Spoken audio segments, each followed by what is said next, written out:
The PGA Tour's biggest star just broke one of its own rules, and the tour is about to let him get away with it.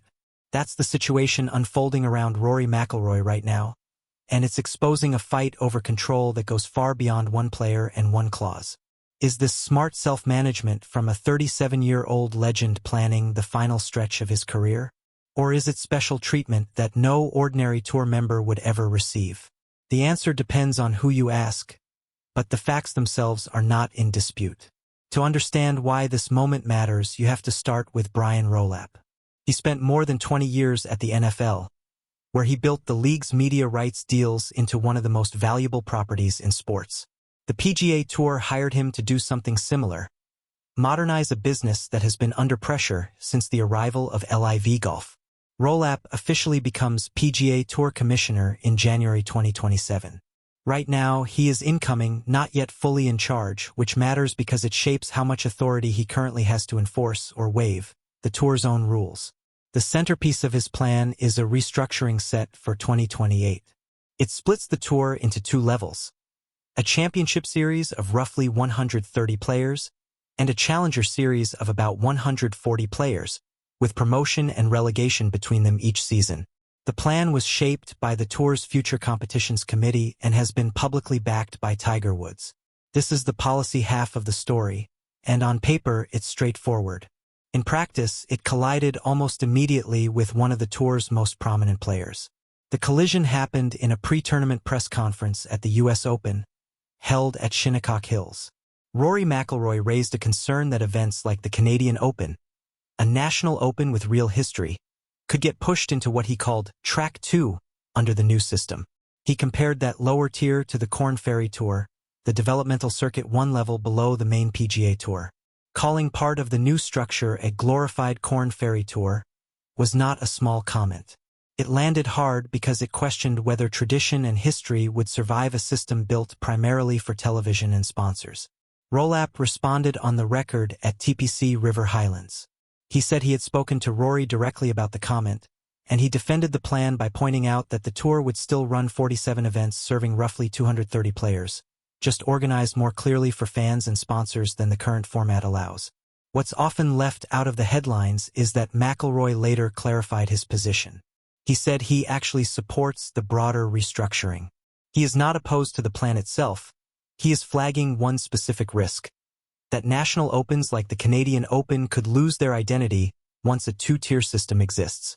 That distinction matters because it separates a philosophical objection from a narrow, specific concern about one category of event. While that comment was generating headlines, a separate and more concrete issue was building in the background: the tour's 15-event minimum. Under current PGA Tour rules, members must play 15 co-sponsored events per year or risk losing their status.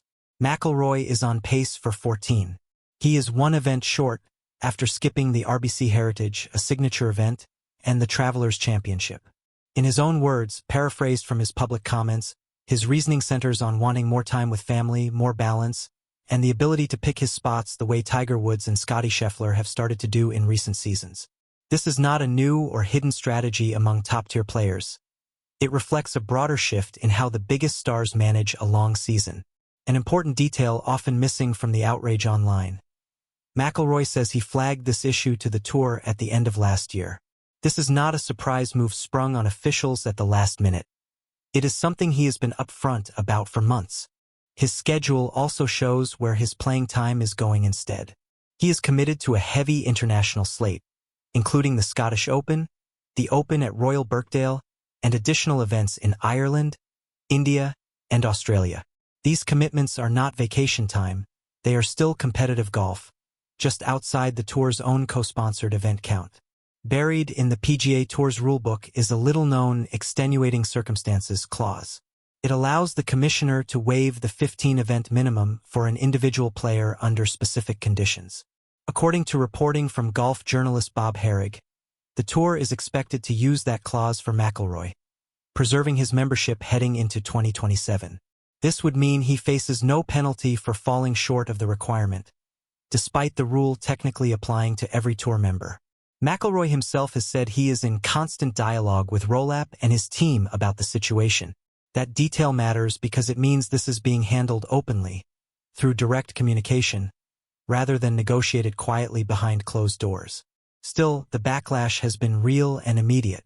Critics argue that if the tour's biggest star can simply skip the requirement, the rule loses its meaning for everyone else.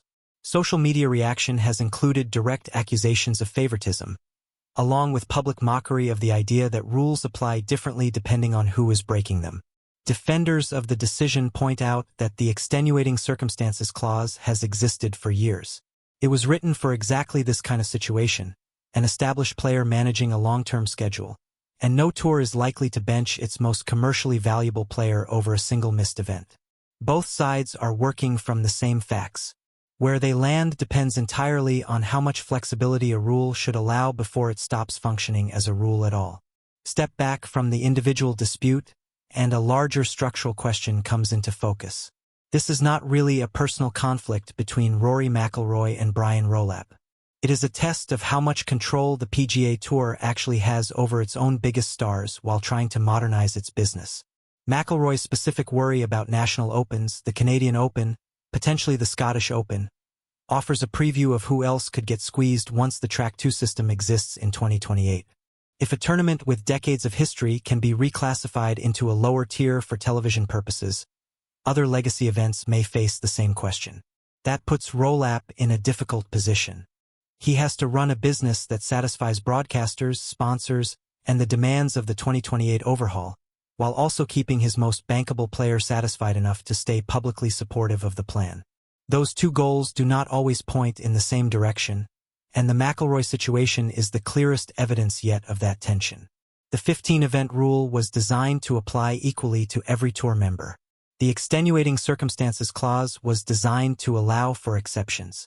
Right now, both of those things are true at the same time, and the sport is watching to see which one wins out. A few points from this story are worth restating plainly, because they form the foundation of everything else. Rory McIlroy publicly compared part of the tour's restructuring plan to the glorified Korn Ferry tour. Brian Rolapp responded directly and on the record at TPC River Highlands.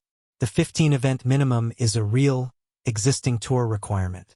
McIlroy is currently on pace for 14 events, one short of that threshold. The extenuating circumstances clause is a genuine, existing provision in tour rules, not a new invention.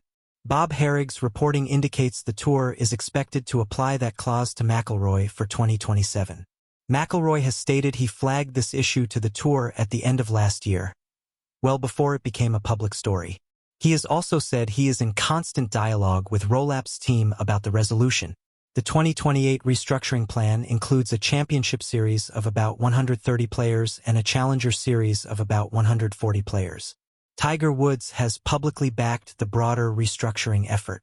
Rolap takes over as commissioner in January 2027, meaning he is currently managing this situation before formally holding the top job. The tour, under the new plan, will still run 47 events covering approximately 230 players. McIlroy has clarified that he supports the overall restructuring and is objecting to one specific element, the treatment of national opens, rather than the plan as a whole. Fan and media backlash over the expected exemption has been documented across social platforms and golf coverage. And the underlying tension is structural. How the tour balances uniform rules against the practical need to retain its most prominent players. Each of these facts stands on its own, drawn directly from public statements and verified reporting.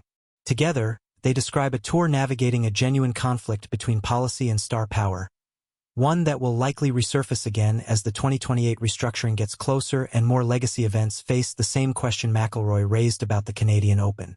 His final major of the season, the Open at Royal Birkdale, sits just ahead on the calendar. The next moment where this ongoing dynamic between player and tour will be back in front of the public.